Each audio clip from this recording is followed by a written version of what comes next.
A reading from the Holy Gospel according to John. Glory to you, O Lord.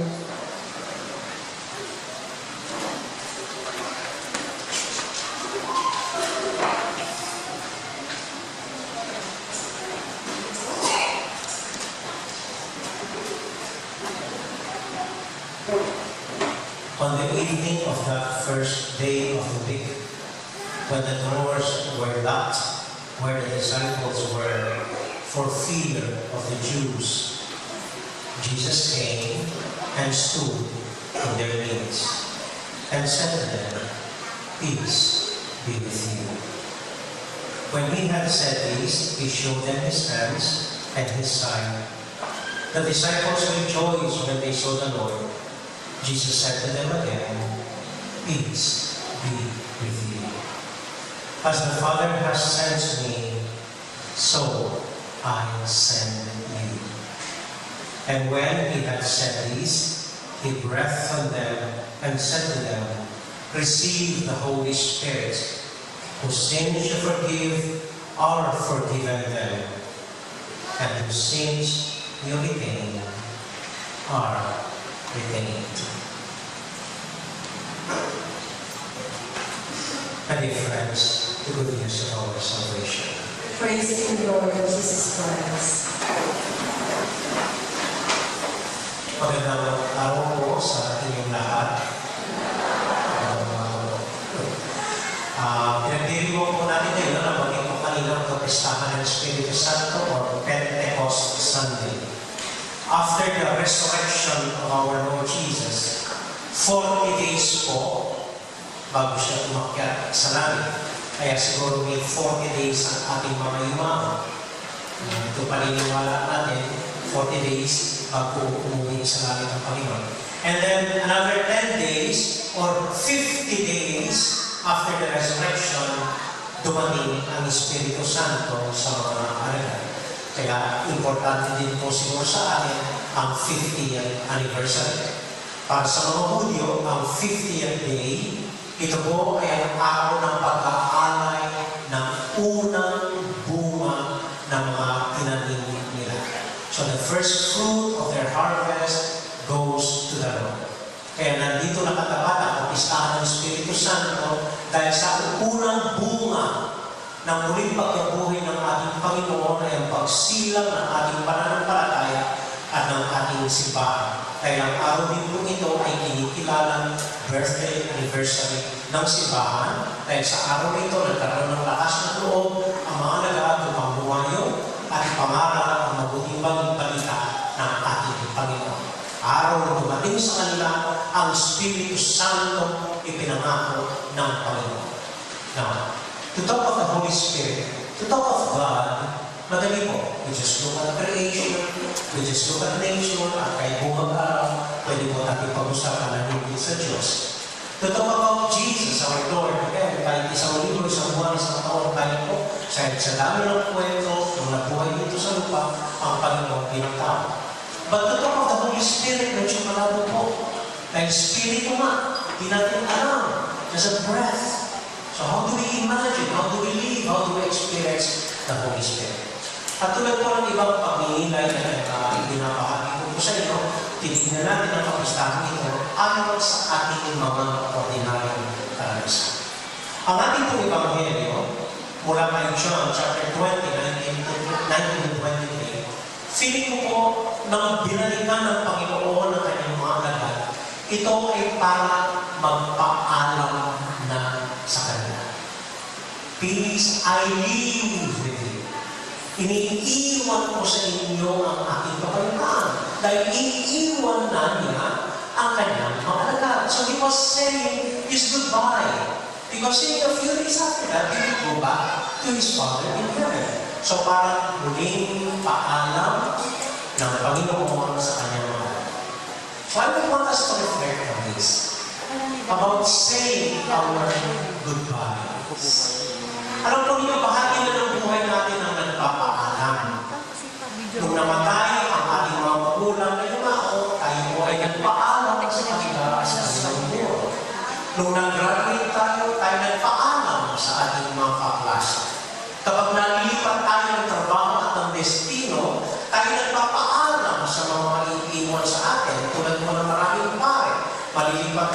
ng destino, sa katapusan ng Mayo, kasama ko, so marami sa amin nagpapaalam na sa kanilang mga parokyanos.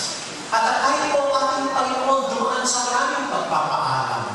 Ako'y naniniwala, nagpaalam siya sa kanyang ama sa Jose, nung namatay siya, nagpaalam siya sa kanyang nanay, nung magsimula siyang mangarap sa Jerusalem, nagpaalam siya doon sa mga alagad niya na iniiwan siya nung hindi na matanggap ang sinasabi niya, at nagpaalam siya sa kanyang mga alagad nung huling kapunan, at ngayon malapit na iwan niya ulit sila. So lahat tayo kung naranasan natin sa araw-araw buhay natin ang pagpapaalam. Ang pinagkataka ko ay, bakit parang hindi na tayo nasanay? Tuwing nagpapaalam ay nalulungkot at umiiyak. Halimbawa ko, aminin ko, itong 2 Lunes, na bumabalik ako sa Tagaytay, habang nag-drive ako mag-isa, hindi ko pumalit kung tinanapag umiiyak ako.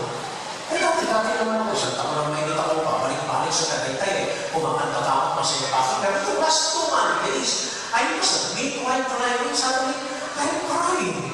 And I don't know why. At kung may malapit lang na bagay siguro, baka ko na direction mo, nagsasabyan ko, dahil hindi ko maintindihan, bakit naluluha ako. Alam mo niya, sabi ko itong hindi mo makurubangan. Sanay lang tayo magpaalam sa isa't isa. Pero bakit parang hindi pa tayo sanay?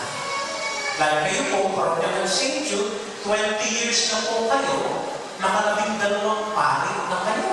12 years, ay 12 priests in 22 years. That is like one priest every 2 years. Pero, parang hindi pa ito. Dumadami naman tayo sa ganitong proseso. Ako rin, ilang beses, bilang pari, lalo na po, ilang ang goodbyes, ang sinasabi ko, pinumakas ako ba? Walang kaya we get used to it. Paki-explain po, pakitulong, paunawa sa akin, bakit hindi na tayo nasanay sa mga paalam. At dahil hindi naman tayo nasanay, siguro next Sunday, masasanay na tayo na. Because that will be our last Mass together. So, tignan ko po, iba-iba yung tanong, iba yung angulo titignan natin. How do we cope with our goodbyes? Paano natin dinadala? Paano natin nalalampasan? Paano natin natatanggap ang mga pagpapaalam sa buhay natin? That's how we do at our respect. So, how do we cope with saying our goodbyes? Simple na. Number 1, we ask for souvenirs. Souvenir. Ang souvenir ang siya magpapaalala sa atin, sa kaugnayan natin, doon sa taong umalis.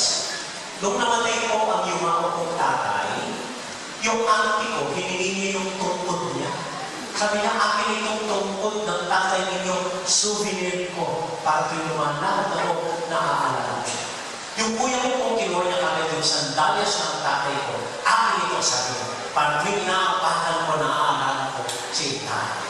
Yung kapatid ko kung babae, inuha yung wall clock ng tatay ko para pagtitingan daw niya, yung relo natin niya naaalala sa tatay ko, souvenir. Ako po kinuha ko yung isang coffee mug ng tatay ko. Nagaling din sa akin, pinigay ko sa kanya. So kinuha ko, hindi ko naman ginawa yung coffee mug, ginawa ko lagayan ng lapis para pinagkikita ko sa mesa ko, naaalala ko yung tatay ko. Yung nanay ko, kinuha niya yung wallet ng tatay ko. At nakapulot na ka ng 5,000. Parang mo ang souvenir yung nanay niya. So, when we part to be able to burn with the party, we ask for souvenirs. Ang dami na po nagtatanong sa akin, anong souvenir mo sa amin? Sabi ko, ayan yung mga puno. Ang dami mga souvenir dyan. Basta alagaan yung mga puno. Nakita ko din si Kongdan po, bibigyan natin ng perpetual assignment as 3 caretaker ng parokya. At nandiyan yung mga homily ko, siya ang souvenir ninyo. Alam ko niya last week, may una nang nagpaalam sa akin. Isang dalagin din ko, minsan daw, hindi naman siya taga rito. Minsan daw may mabigat na tanong sa buhay niya. Nagpipigatan siya, hindi niya alam kung gagawin. And then, one Sunday daw, habang nag-drive siya, hindi niya alam bakit parang iniikot yung manibela papuntang sa Jude. Hindi naman siya taga rito, hindi naman siya nagsisimba rito. Ay, hindi lang niya alam, basta paano papunta ng mga lugar. So pumasok siya sa St. Jude, tama-tama naman siya siya tayo. Then so pumasok siya. Hindi naman po ako, hindi naman. During the month, sabi niya, Father, I just felt that God was telling me something. And that she will carry forever, right? When you come to Sundays, wala siya. But yun ang souvenir niya sa simbahan natin. Okay? Now, let me ask you. Nang umalis ang Panginoon, nag-iwan siya ng souvenir sa kanyang mga anak. This is my souvenir. Peace I give you, my peace I give you. Whatever sin she forgive, they are forgiven.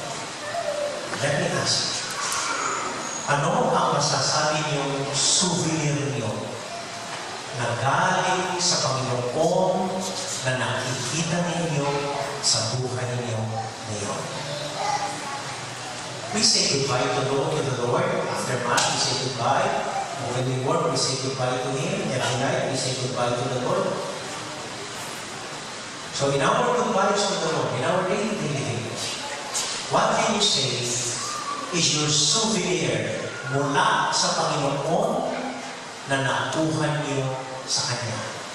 Isang bagay na nakikita niyo sa buhay ninyo, isang aral na isinasagawa ninyo sa buhay niyo, isang paalaala sa inyo ng Panginoon na alam niyo, ito ay galing sa Panginoon, na alam niyo ito yung galing ng Panginoon, na alam niyo ito yung regalo ng Panginoon, na dinadala ninyo bilang souvenir sa Panginoon. And as I said, one souvenir the Lord gave us and His disciples is His peace, the capacity to ask forgiveness and to forgive. So just look at those moments in your life na talagang payapa kayo in spite of difficulties, in spite of trials, in spite of frustrations, in spite of hurts, moments when you were at peace. That was a souvenir from the Lord, and His Holy Spirit was there with you. Think of those moments when you want to be forgiven, when you want to forgive somebody. This is a souvenir from the Lord. And when you have this souvenir in your heart, believe that He is the Holy Spirit reminding you of this souvenir of the Lord for you. Amen? Amen. Ikalawa, when you miss somebody, what do you do? So after saying goodbye, kaibigan ko ako, nagpaalam sa nanay niya, dahil namatay ang nanay niya, ay ako, tama yun. Wala sa sarili. So when you miss somebody, what do you do? Ay, mga tao, magsisine, magmumot, kakain, bibili nito, magsishopping, mag-aaliw, mag-bibisyo na yan. What do we do when you miss somebody? A certain teacher was asking once her students who were away from their homes for the first time, wala sa nanay nila. So, tinitanong nito mga bata, what do you do when you miss your mother? Sabi ng isa, iyak po ako. Sabi ng isa, pagdadadyan po ako ng bata. Sabi ng isa, yakapin ko po yung unika ko. And then finally, one student answered the teacher, I just be quiet. I will hold my missing in my heart until something comes up to change it. Normally po, when we miss somebody, we look for answers outside ng sarili natin. So mag-mall, mag-bisyo, kain, shopping, these are all outside ourselves. But they will feel what is missing in us. They will just try to cover and make the missing deeper. So the best thing we do, like this little child, is to be quiet. Hold the missing in your hand. Allow the missing to sink into you. And then, hopefully, without you knowing, some new meaning, something new, something changed will happen. I am telling you the past 2 days that I go back to the Medallions. I would really cry. I would cry. And I would ask the Lord, why is my life different? Why can't I just be like ordinary priest? They move from one parish to another. Why do I have to be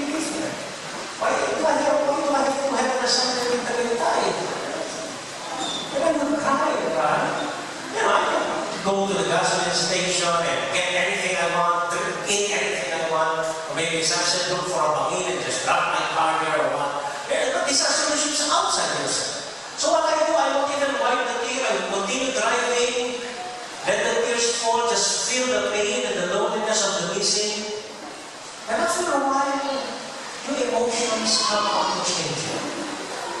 Your insights develop. Your meaning will come before you. That I never planned for anything in my life, and it was offered by the Lord. That even difficulties sometimes are used by the Lord to lead me to His place. That something good will come out of this. So I just let the tears fall. I just let the pain really sink into my heart until something new, some meaning comes out. And these something new, these new answers are the Spirit of the Lord working in us. Amen? Nakasabay ko na yun. Very good. Last. I'm sure the disciples of the Lord will miss Him. And I'm sure even the Lord will miss His friends for the past 3 years. So what did He do? He breathed on them. The Gospel says, He breathed on them, and He said to them, receive the Holy Spirit. And one of the images and symbols of the Holy Spirit is the blow of air, a breath. If you remember when God created Adam and Eve, so they were already body and flesh and bones and blood, but they were still lifeless. And then God breathed on them. At bigla sila nabuhay. The disciples were feeling afraid of the Jews. They were not. Parang patay sila, walang buhay. And Jesus came to them and breathed on them. At bigla sila nagkaroon ng lakas ng loob upang ipangaral at ilabas at ipahagi ang mabuting balita ng ating Panginoon. He breathed on them. Reflecting on this last night, I remember, nung maliliit ko tayo, at sa kakalaro sa buhangin, tapos magalit tayo ng buhangin sa bataan, tapos sa mapuwing, may puling ka, mulay ka mamapa, may puling ko. And then Father will say, hati lang na. Then gagawin lang ng nanay. Ayan, wala na. Then, wala na naman. O kaya nasugal ka, may sugal ko, lumalik na, then Mother will just wipe it and then, ayan, wala na. Then wala na, yung pain. Bakit ka naman? Kaibigan mo ako mag-asawa. Pag nag-aaway daw sila mag-asawa, hindi kinitibok ni Mrs., hindi sila nag-uusap, ano ginagawa mo? Sabi ko sa lalaki, ay, simple lang, ito ko ako. Tapos natakabinan ko yan, tapos ipad-ipad ko sa tela. After a while, ay, nag-uusap na kami. I don't know what it is, nabula-bula niya ka, and everything is fine. When we are tired, when we are afraid to jump, and we're perspiring, we're cold, when we are angry, what do people tell us? Breathe in, hinga. And then after a while, you will calm down. When I ask you to reflect on some parts of the gospel, I tell you, inhale, exhale. Hinga. Yung mga klase ko, may magandang demonstration sa inhale, exhale. Inhale, exhale. Hinga, ngahi. Inhale, exhale, ngahi. And it relaxes us. What is about the breath? What is about the gasp for air? Well, it's almost morning when I done this morning. And one quick answer I have is that breathing simply tells us, go on. Don't stop. Don't get stuck with the pain. Go on. Life goes on. Just breathe in. Continue breathing. Dahil kapag nakalimutan mong huminga, patay ka. Kapag nakalimutan mong huminga at bumigay ka, wala ka na atake. But just go on breathing. And then everything will settle down, and everything will come back. And when everything is calm, believe me, it is the Holy Spirit of Jesus working in us.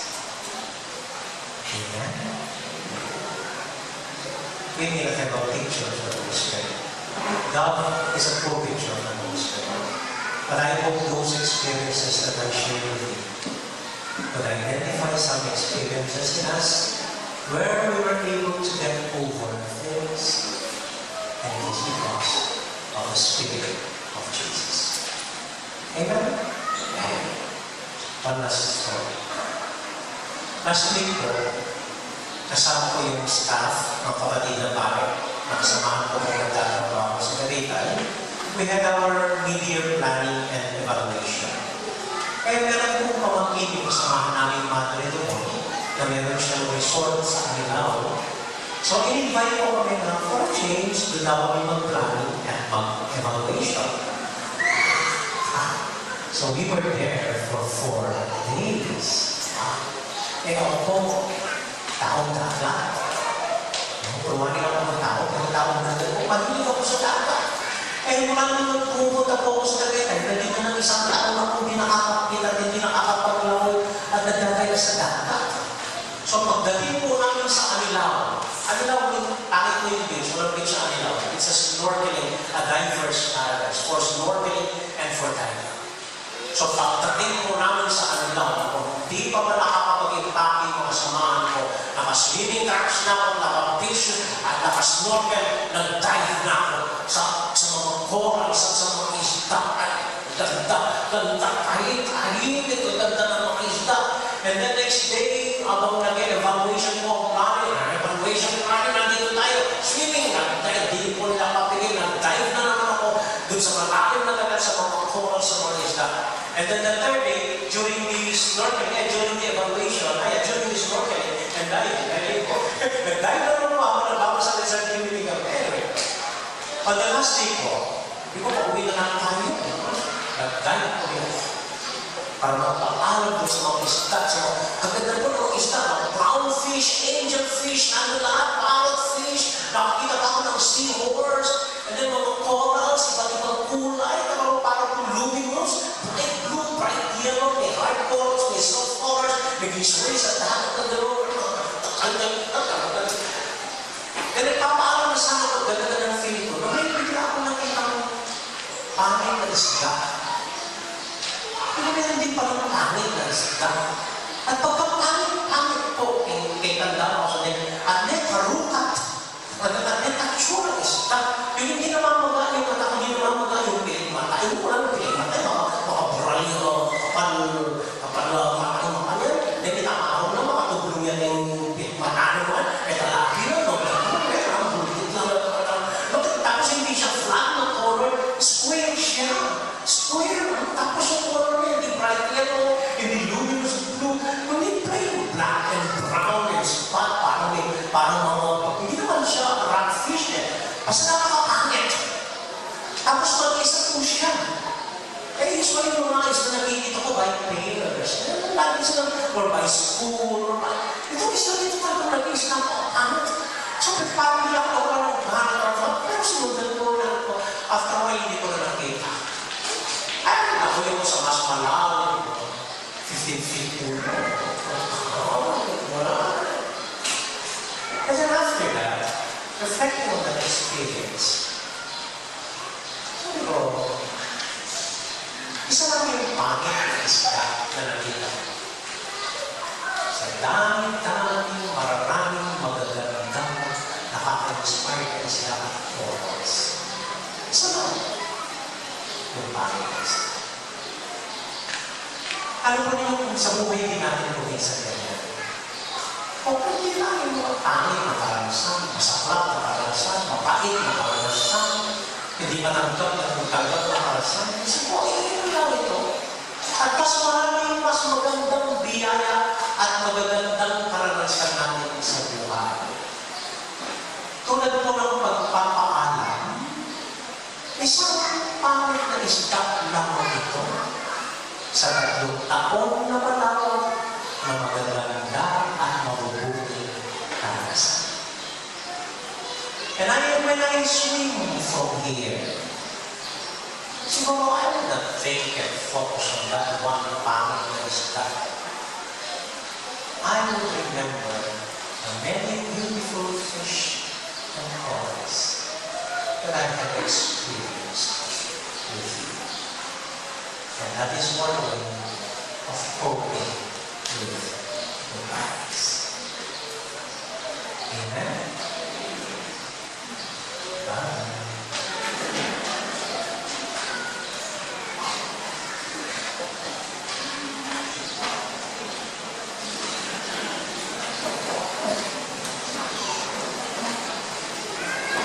I believe in God, the God Almighty, Creator of heaven and earth, and in Jesus Christ, His only Son, our Lord, who was conceived by the Holy Spirit, born of the Virgin Mary, suffered under Pontius Pilate, was crucified, died, and was buried. He descended into hell, and the third day he rose again from the dead.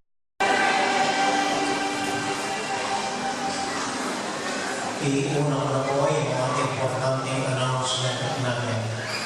Unang-una po, may meeting ang mga lectors and commentators ng parokya after this Mass sa ating pong Chapter of the Saints. After that, inaanyahan ko po kayo sa May 24, Friday ito, alas 6 ng gabi ang misa natin, hindi po 6:30, but 6 in the evening is the Mass on Friday, May 24. Sa kadami namin po ito ang okasyon kung saan magsasama po tayo ng libro ng parokya. And ready na for the next administration. Then magkakaroon po ng konting salo-salo after the ritual of the saving Christ and everything. So this Friday po, May 24.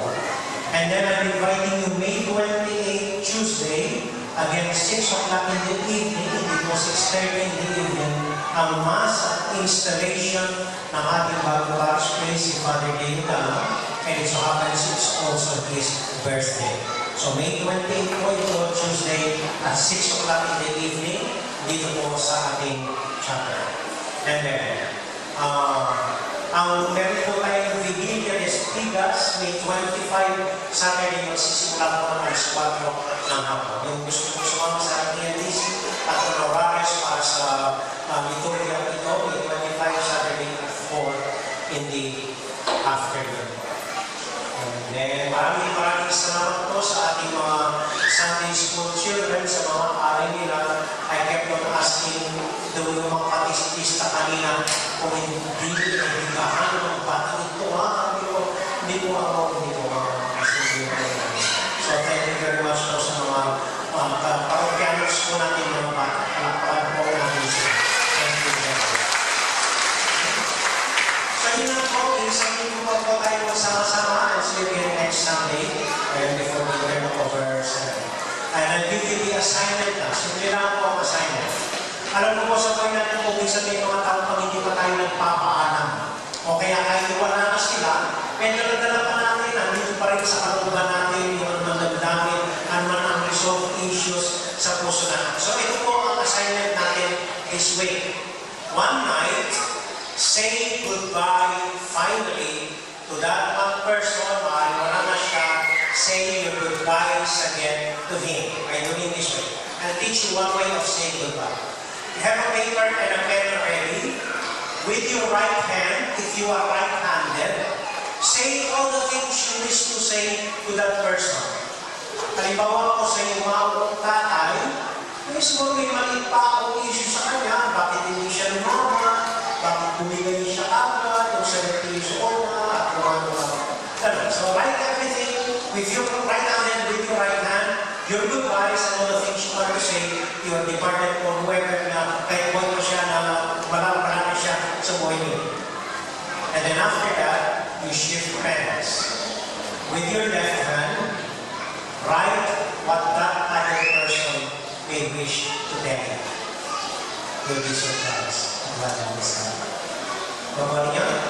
With your right hand, isulat mo niyo yung gusto niyo sabihin sa isang tao na gusto niyo ipaalam. Wala na, cut off na talaga. So, yung gusto mo sabihin sa iyo, and then, allow that person to speak to you by using your left hand. Kaya tuloy siya magsalita sa iyo with your left hand. will discover something. Okay? Ay, yan. May masabi pa po tayong pag-iigan. One question. Raise your hand. Don't answer in group. Just one question. Just raise your hand. Kung walang kumitatas ko naman. Simple lang po. General question. First question. What do you remember sa homily natin last Sunday? Ano ang natatandaan ninyo sa homily last Sunday? Ay, kung ano nagsimba last Sunday? Ay, ano?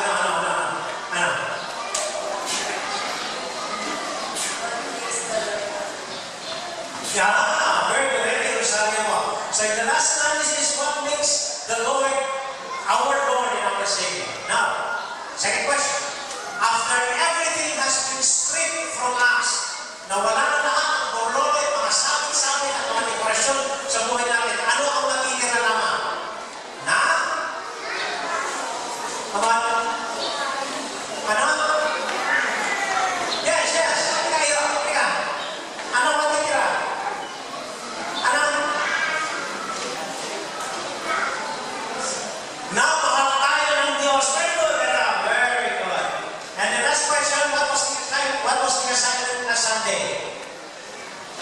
What was the assignment last Sunday? Come on. Nalba, walang gumawa.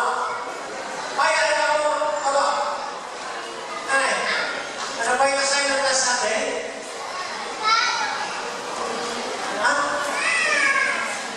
Very good. Let me rosary. Say your rosary. Salamat po. Magsinayin po tayo lahat. Thank you. Next Sunday po yung prizes lahat ng chocolate sa ref po. Pamimigay ko. We offer our last prayer to Mama Gary. Hail Mary, full of grace, the Lord is with you. Blessed are you among women, and blessed is the fruit of your womb, Jesus. Holy Mary, Mother of God, pray for us sinners, now and at the hour of our death. Amen. Our Lady of the Most Holy Rosary, Pray for us. Saint Jude the Deus, Pray for us. And the Lord be with you all. With your spirit. And may the Almighty God bless you and keep you and your loved ones, the Father, the Son, and the Holy Spirit. Amen. Our Mass has been offered. Go now to the peace and joy of Jesus the Lord. Thanks be to God. Maraming salamat po. Ingat po. Magkikita ko rin kayo sa